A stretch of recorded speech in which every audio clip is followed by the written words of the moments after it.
A reading from Matthew 9:35.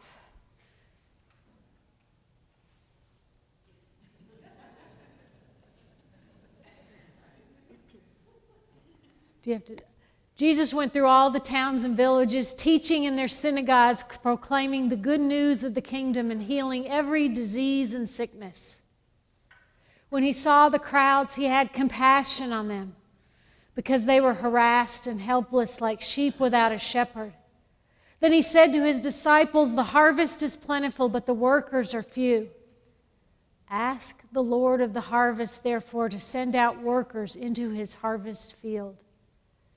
Jesus called his 12 disciples to him and gave them authority to drive impure spirits and to heal every disease and sickness.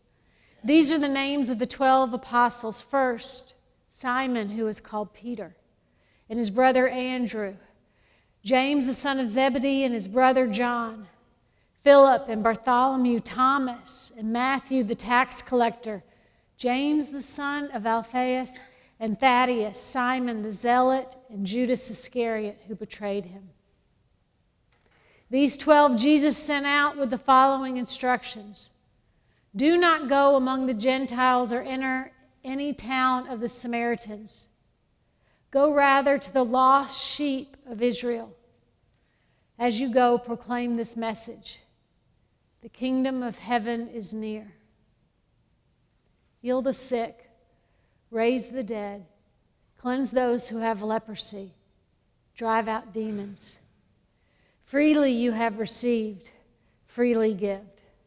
That is the gospel of the Lord. Thanks be to God. Hey, thank you for having us. We are so happy. Ty, who is the director of operations at Thistle Farms, and Sheila, who is the director of all the residential services. It's been wonderful. You have such a beautiful community. Thank you, Bill. Thank you, Eric. Thank you, Melissa. Everybody who brought all the food yesterday and whoever brought those strawberry fritters this morning. That was a very good call. But you have such a beautiful community, and you preach hospitality well. So thank you. I know that someone said they were part of an Amen quarter, and I just want you to know that as an Episcopalian, we call that interrupting. But I love some give and take on this. It's a great gift.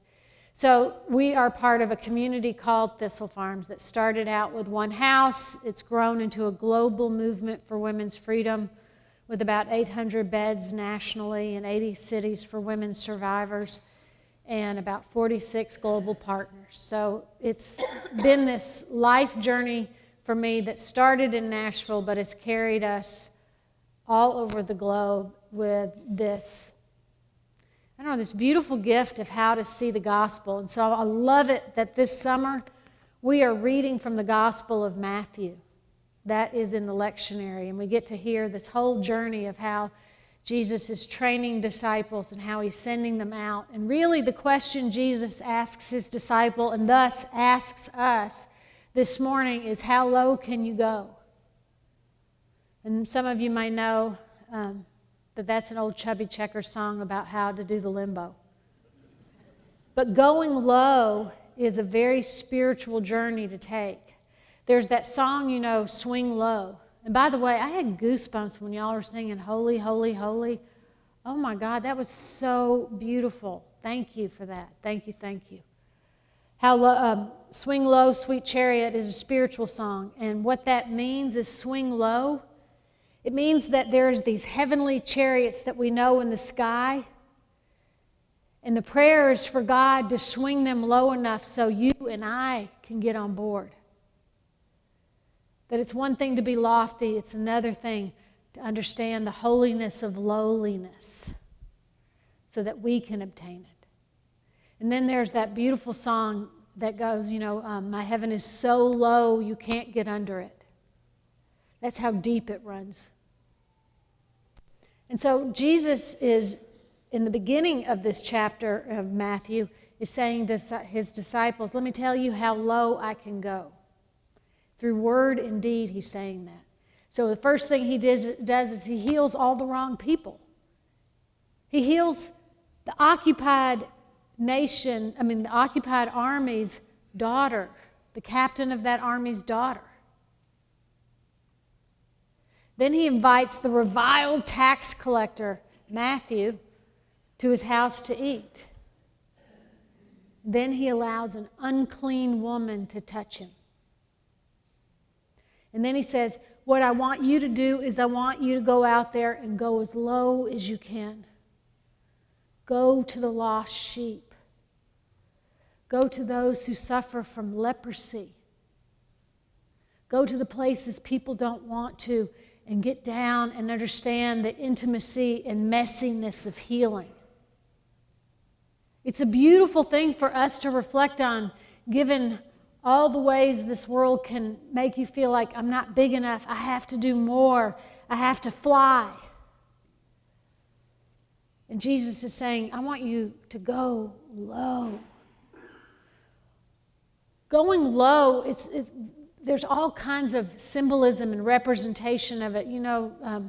I think of it, if I had to write a speech, it might be, when they go low, we go lower. We get deeper. In recovery, it's called rock bottom, as low as you can go. And Kristen, one of the graduates in a great, she's an assistant that helps organize trips around the country, says that what she knew is that meant when you can go that low, doesn't mean it's the end of life. It means it's the place that helps you stand taller. It's a place that makes you want to reach back further.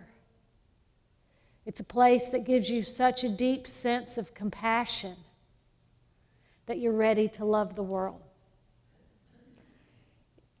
So what does it mean, for us to go low? It means we're radical Christians. And by radical, I mean rooted. The radical is the root. That we have to get to the root of this message of the way of love.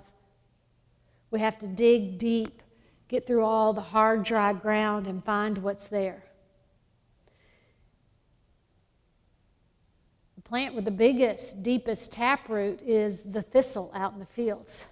It's why it's notorious, because the taproot is so deep, you can't get rid of them. It's hard to get lower than the thistle. That's why it can survive drought and floods. That's why it can grow through concrete and through chain link fences.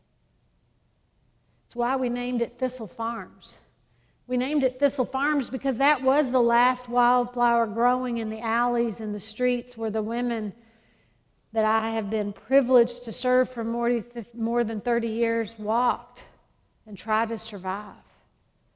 Among the last beauty left were these beautiful thistles that, although they survived by brutality, they have this beautiful regal purple center. And I thought it was a good name, and when we started out and I went and started talking about Thistle Farms, I met a pastor out in Arkansas who said, that is the worst name for an organization I've ever heard. He said, I'm also a farmer out here, and I spent a lot of my time trying to get thistles out of my fields. And when I explained to him, and somebody this morning said that that's what they did, right? They went in the summers, that their job on the farm was to cut thistles out of the fields, which is an endless job. And I told him, I was like, I'm not like Johnny Thistleseed going around planting thistles. It's a metaphor. As a pastor, you should get it.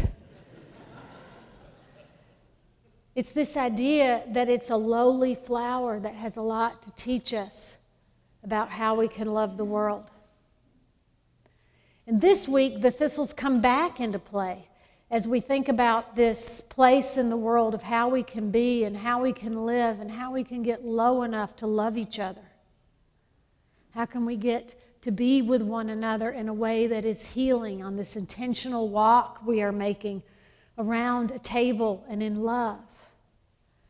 And so Jesus says to them, this path that I'm asking you to take to go out there and love the hardest people or the most desolate places, it's a job where the harvest is plentiful, but the laborers are few. The harvest is plentiful, but the labors are few. And that is true with thistles, what we discovered as we grew, because we started off with just housing, then we created a bath and body care company, then we created these networks and this system, and it's how we keep going. And as we did it, we started having a paper studio. And so we would go out and harvest thistles and take the down of the thistle. It's so soft. You know, it makes it into the famous Christmas Eve poem, The Down of a Thistle. And you mash them, and you blend them with paper and other things, and you create this beautiful, thick, silky paper. So we did that, and it went really well. It was so strong, you could make boxes out of it. And what we learned is that we could start talking youth groups into going out once to harvest thistle. They'll go once. They won't go a second time. That's the best thing about youth groups. You can talk them into anything. It's hard to get them to keep doing it. But it's hard harvesting because you know how prickly and hard they are. And so you have to learn how to find that graceful space without the thorns and just pull the down out of them. But it was going really well, and we actually ran out of thistle, if you can believe it. It was January, and somebody was like, you know, we had this big order for this paper, and I was like, I'll go. So I went out to go try to find thistles in January, which is super hard.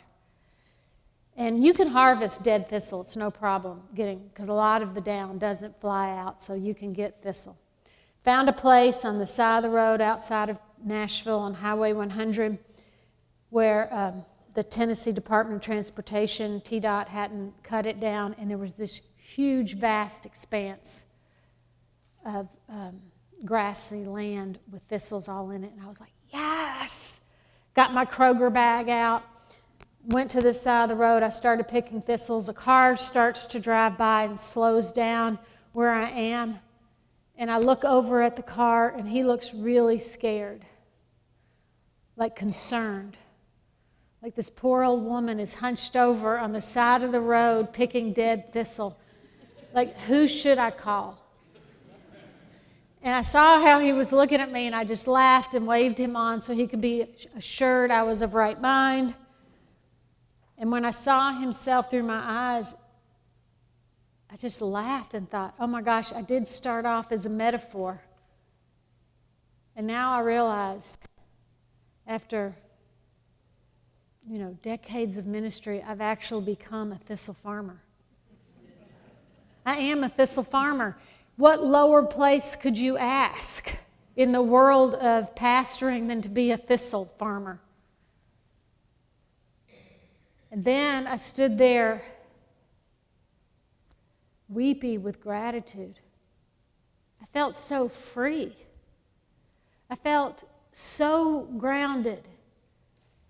And like I did love the world. If you can stand in a field, if you can get low enough to see a dead field of thistle as bountiful,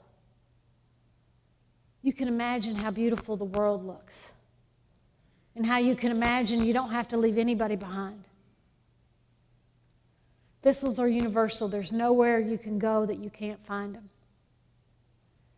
And they represent this beautiful way that you and I get to walk free when we can find those moments in that space when we can get low enough that all the other cares and all the other rat races and all the other things just pass away. And it's like we're out there and we felt the presence of God who has found us, the lost sheep. I didn't get out to that field by accident. I got out there because it was pretty low. My dad, who was an Episcopal priest, was killed when I was a little kid by a drunk driver. Then I experienced abuse that started in the church at the age of 6. And I was pretty lost. And there were so many people that came for me. There were so many kind people, whether it was through scholarships or youth groups and all these other things that helped keep me going. And I could give in gratitude for knowing what it was like to be a lost sheep that was found. There is something powerful in the lost sheep that are found that gratitude and that fearlessness of knowing what lowliness is and what grace looks like when it comes for you. That's what Jesus is inviting us to. It's not to be afraid of it or pretend it didn't happen, the things in our lives or the things that we feel and fear. It's Jesus saying, I can go low with you. I can be there with you and support you and walk with you. One of the leaders of Thistle Farms, and most of the leaders are graduates who have known what it is to be low and know what it means to go lower, to find the rootedness of love. You know, like I said, Sheila, who came to the program like 20-something years ago, directs and helps hundreds of women. Ty, who came, who shared some of her story yesterday. Ty is the director of the operations of Thistle Farms, and she is the one that is responsible, if we don't sell all the products today, of catching the flack for us not doing a good job. We still have about 30 candles, and we still have some essential oils, so we still have some work to do. And you don't want to be so sad when you need a hostess gift this summer sometime and you don't have it. And by the way, I know that people get mad when I preach and then I mention products, and I just want to say that is my job. My job is to get so low that I'm willing to be a salesperson to keep a mission going. It is, it's not lofty theology, it's practical love. And love is dogged, not dogmatic, right? Amen? And that's how you can change the world and enter the marketplace and make things whole again. So Ty is responsible for all of the operations and manufacturing and distribution. And she said yesterday about the idea that, she had known abuse and suffering her whole life. That's how she grew up, and how when other kids were looking for prom, figuring out which prom dress to pick out, she was trying to pick out which car to get into that was safe, and she didn't always pick well. She got some felonies on her record. Ty went to prison. Ty came out. She came to Thistle Farms, and she began to be a candle maker. And that's a beautiful job at Thistle Farms, because candles symbolize everything for us. We can translate candles into housing for women.